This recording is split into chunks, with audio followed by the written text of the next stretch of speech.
Kumusta? Kumain na po ba kayo? Ang ating topic ngayon ay tungkol sa bigas. Hindi yan ang ating lulutuin. Yan ay pinakikita ko lamang ang ating sitwasyon sa kasalukuyan na tayo daw ay kulang sa bigas at lagi tayong kinakailangang mag-import ng halos kalahati ng requirement ng ating bansa. Bakit kaya nagkaganon? Sa kabila ng tayo ay agricultural country pero kulang ang ating bigas. Kaya ang resulta, nagmamahal ang bigas.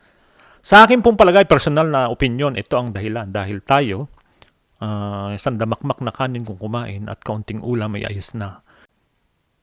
At mukhang may problema tayo dyan dahil sa ating nakasanayan nung sa mahabang panahon na tayo ay rice eater, kumbaga. Bakit hindi kaya natin baguhin ang ating nakaugalian at bawasan natin ng pagkain ng bigas sa gayon, hindi natin masyadong kailangan ang maraming bigas. Let's say, kahatiin natin, cut the 50% of our requirements sa ating rice, siguro ay makakatulong pa tayo sa buong bansa. Bakit hindi natin simulan sa ating sarili na tayo magbawas na kumain ng white rice na yan na hindi naman talaga healthy, kumbaga.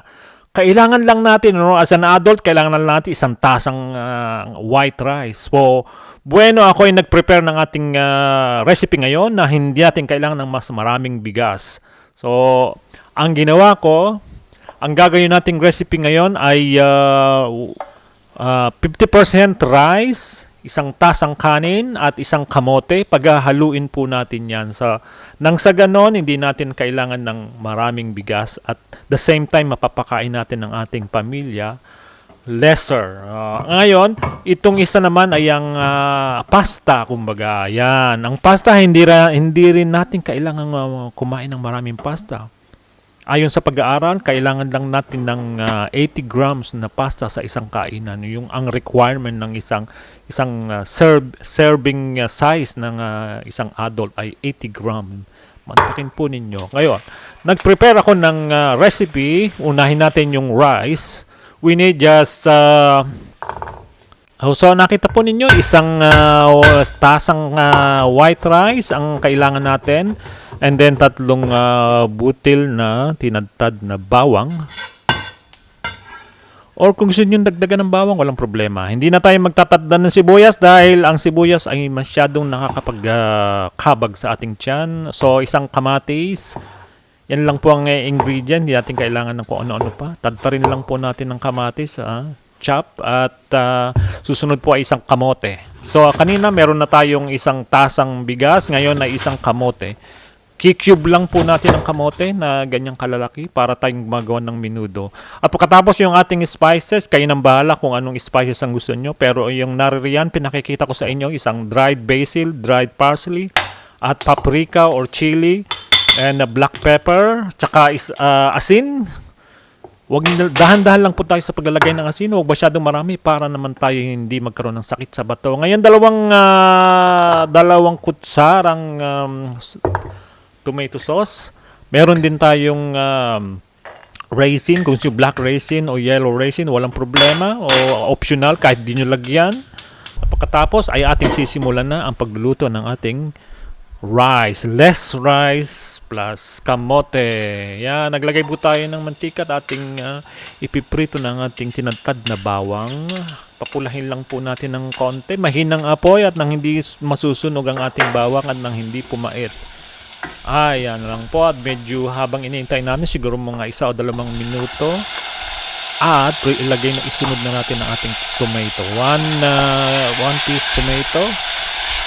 Hayaan lang po nating malanta. Tapos ayan, isunod natin ang ating spices na nilagay natin kanina, kung anong spices yan.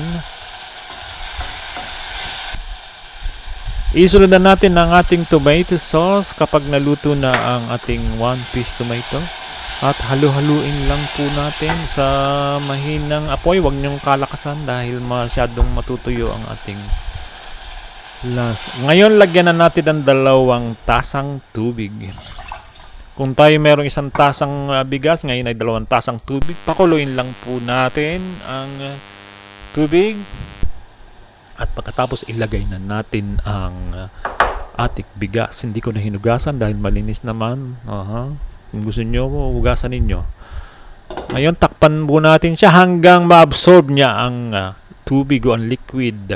Siguro mga 15 minutes. Yan, na-absorb niya. Pero hindi, tsaka natin ilalagay yung ating cube na sweet potato, kamote, at plus yung ating raisin. Ihalo lang po natin. Ayan, kung mapapansin ninyo ay hindi pa masyadong tuyo. May basa-basa pa ang ating kanin at hindi pa masyadong tuyo. Kaya lang yung kamote, kailangan nating ilagay ng medyo hulinap nang hindi masyadong malabog. And so, nailagay na natin ng kamote. Iwan natin ng 10 minutes na may apoy at pagkatapos ay turn off the apoy at iwanan pa natin ng another 10 minutes para lubusang maluto ang ating sweet potato o kamote.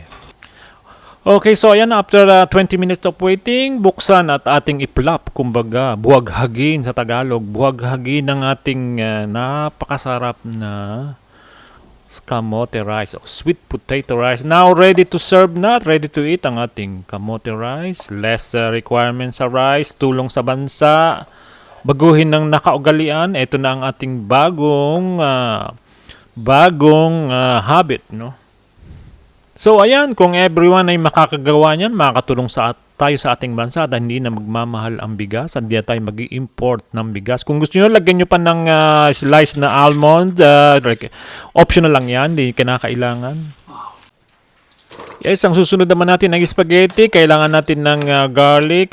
Bahala na kayo kung gaano kadaming garlic ang kailangan ninyo. Pero bago yan, ilaga na natin ang ating pasta para maiba naman. Kung tayo nagsasawa na sa bigas, salitan naman natin ng pasta nang hindi magsawa. Lagyan lang ng asin ng ating panglaga na tubig. Kung kayo mayroong anchovy, kung alam nyo anchovy pa iray dilis, kung may dilis kayo, pwede nyo prituhin na tadtarin at yan na rin ang pampalasa kung wala kayong anchovy. Kailangan lang natin ng kalahati ng 500 grams, 250 grams na pasta. Ayon sa pag-aaral, kailangan bawat isang adult, kailangan lang ay ang requirement lang na kanin ay kailangan mo lang ay 80 to 100 grams ng pasta. Hindi na kailangan ng marami niyan. So, napakasimple lang. Ipiprito natin ng ating garlic sa olive oil or normal oil. Pagkatapos, ito ang ating pampalasa, ang ating anchovy na available sa ating supermarket. Kalahati lang ng latang yun, ilang piraso. Hindi natin kailangan ng madami. Iprito lang natin. Durugin natin ng anchovy. So, para wala pa tayong nilagay kundi garlic at anchovy. At luto na ang ating pasta. Gawin natin al dente. Huwag masyadong labog na labog. At isama na rin na. Hindi mo na kailangan salain. Dahil kailangan natin ng konting tubig niyan. At lagyan natin ng green, vegetable green pagkatapos para maging super sustansya ang ating spaghetti. Para hindi masyadong tuyong-tuyo o dry ang ating spaghetti, lagyan pa natin ng pasta water kung saan inilaga natin yung ating pasta. Kaya paglalagay ng asin dun sa pasta water ay kailangan konti lang at nang hindi sumobrang alat. Yan mga kaibigan, taliwas sa ating mga natutunan na ang spaghetti ay pulang-pula, nasaksakan ng daming sahog na hotdog na may pula din na hindi mo alam kung ano ang nilagay na food color diyan. Ngayon meron tayong cheese rep na nung isang linggo ko pa nabili. Kung wag nyo nang gadgarin para mabilis. Kung meron namang gadgaran, okay lang. Ayan, initialize ko lang siya ng maninipis para medyo maganda rin ang effect. Parang shaved na na cheese, kumbaga. So, serve na natin ang ating white spaghetti with anchovy. Flavored with anchovy and garlic. Yun lang, napaka-simple. At lagyan natin ng ating shaved na ating tina-slice na parmesan cheese. So, meron tayong dalawang recipe na nakatulong sa ating bansa upang mabawasan ang pag-import ng rice. Kumbaga, tulong na natin yan. So, ano pang inintay nyo? Gawin na natin. Salamat po.